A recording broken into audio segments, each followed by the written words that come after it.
समझते हैं आप, आज दूसरा मरहला था और आज 60 मुजरिमों को सजा सुनाई गई है। पहले मरहले में 25 लोगों को सजा सुनाई गई थी।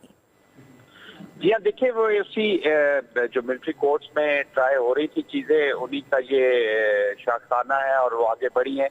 देखिए हमें इंडियन मिलिट्री कोर्ट्स ने ऑलमोस्ट प्रोसीडिंग्स तो कंप्लीट हो चुकी थी, लेकिन वो सुप्रीम कोर्ट के ऑर्डर के तहत ये सजाएं रुकी हुई थी।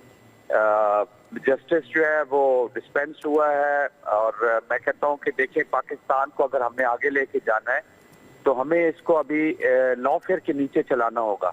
लोग माजी की मिसालें दे रहे हैं, कुछ ह्यूमन राइट्स की वायलेशन की बात हो रही है, इंटरनेशनल प्रेशर भी बहुत है, लेकिन ये पाकिस्तान का देखिए एक अंदरूनी मामला है और पाकिस्तान के जो मामलात है वो पाकिस्तान के अंदर ही हल होंगे। हमारी अपनी अदालतें करेंगी, हमारा अपना सिस्टम है और ये एक पुराना सिस्टम चल रहा है। तो अब आप हम देखते भी हैं कि एंटी टेररिज्म कोर्ट्स में केसेस जाते भी हैं तो वहाँ प्रोटेक्शन विटनेस के इश्यूज हैं और बहुत सारे इश्यूज हैं और वहाँ पे सही डिसीजन नहीं हो सकता। सही डिसीजन से मेरी मुराद है कि इंसाफ नहीं डिस्पेंस हो सकता और जिस मुआशरे से इंसाफ खत्म हो जाए वहाँ बैलेंस खत्म हो जाता है। और इंसाफ का मतलब ये नहीं है कि सिर्फ जजा ही मिले, जजा और सजा दोनों को साथ चलाना होगा, तो तब भी पाकिस्तान के अंदर हम एक इसको लॉफेयर के नीचे, अपने आइन के नीचे और कानून के नीचे इस मुल्क को चला सकेंगे। सही। अब जिस तरह से कि मरहलावार सजाएं सुनाई जा रही हैं, जाहिद साहब आप क्या समझते हैं अब यकीनन तीसरा मरहला भी होगा, क्योंकि ये बताया जा रहा था, जो इतलात हमारे पास है कि एक बड़ी तादाद है लोगों की जो साने 9 मई में मुलविस थे और अगर पहले मरहले में 25 लोग थे, दूसरे में 60 हैं, तो ये भी हो सकता है कि तीसरे मरहले में इससे भी ज्यादा लोग हों।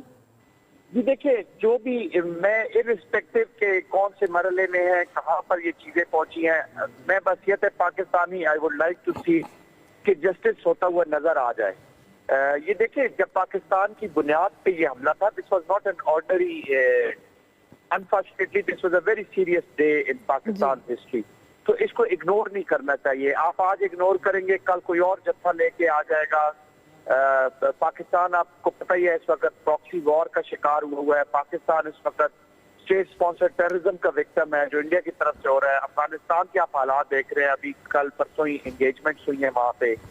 तो पाकिस्तान के हालात ऐसे हैं कि आप किसी चीज को जरा सा भी इग्नोर करेंगे किसी डोमेन में, चाहे सोशो पॉलिटिकल इकोनॉमिक, किसी डोमेन में, और खासतौर पर सिक्योरिटी की डोमेन में आप करेंगे और ऐसी चीजें जो पाकिस्तान की अवाम और अफवाज में दरारें पैदा कर दे, जो अफवाज के मकामात है उनके ऊपर हमला हो, हमारे सिक्योरिटी फोर्सेस के मकामात पर हमला हो, इनको अगर आप इग्नोर करेंगे तो फिर स्टेट सफर करेगी।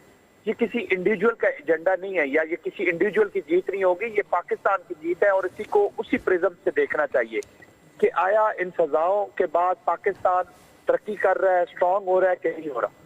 तो ये कोई भी अगर इसके गांव में जो भी पॉलिटिकल पार्टी हो, ग्रोह हो, कोई सियासी समाजी कोई शख्स हो, अगर वो इनको जस्टिफाई कर रहा है 9 मई के हमलों को, तो वो पाकिस्तान को डिनाई कर रहा है। और पाकिस्तान को I am sure political parties इससे दूर रहे, लीडर्स को चाहिए कि वो रेड लाइंस ना क्रॉस करें, अपने वर्कर्स को कंट्रोल में रखें। और अब किसको क्या पता कि इन वर्कर्स की गांव में कौन लोग शामिल हो गए हैं, वो तकरीबकार भी शामिल हो सकते हैं, हमारे ऑलरेडी बहुत दुश्मन पड़े हैं। तो मैं पॉलिटिकल पार्टी से भी ये रिक्वेस्ट करूंगा कि इन फितनों से, इनसे दूर रहे, ऐसी चीज से दूर रहे जो स्टेट ऑफ पाकिस्तान को कमजोर कर रही है। सही। यानी कि आप समझते हैं कि जिस तरह से कि अब सजाएं सुनाई जा रही हैं और जो लोग इसमें मुलविस थे उन्हें अपना कानूनी हक इस्तेमाल करने का पूरा इख्तियार दिया गया, सहूलियात तक दी गई थी, और फिर भी जिन लोगों को सजाएं हो रही हैं यकीनन पूरी तरह से जांच पड़ताल के बाद, पूरी तरह से हर तरह के चेक एंड बैलेंस के बाद इस नतीजे पर पहुंचे गए।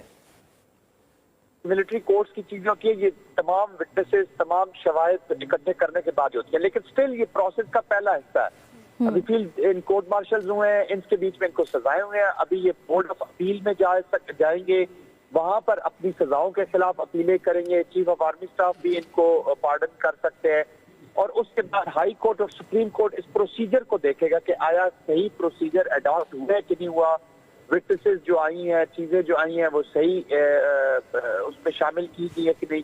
तो हाई कोर्ट और सुप्रीम कोर्ट पूरी प्रोसीडिंग्स को असेस करेंगे, ये प्रोसीडिंग्स सही हुई हैं, इंसाफ के मुताबिक हुई हैं, कानून के मुताबिक हुई हैं या नहीं हुई। तो जहां पर कोई फ्लॉ उनको नजर आएगा वो उनको कलअदम भी करार दे सकते हैं, ट्रायल के लिए भी भेज सकते हैं। लेकिन जब वो अगर देखेंगे कि जी प्रोसीजर सही हुए तो तमाम जो इंसाफ में तकाजे हैं वो पूरे किए जाएंगे तमाम फोरम के ऊपर। बोर्ड ऑफ अपील भी इनकी सजाएं खत्म कर सकते हैं, चीफ ऑफ आर्मी स्टाफ भी खत्म कर सकते हैं। तो इंसाफ का जो पूरा सर्कल है जो सिस्टम में वो पूरा कंप्लीट होगा जी।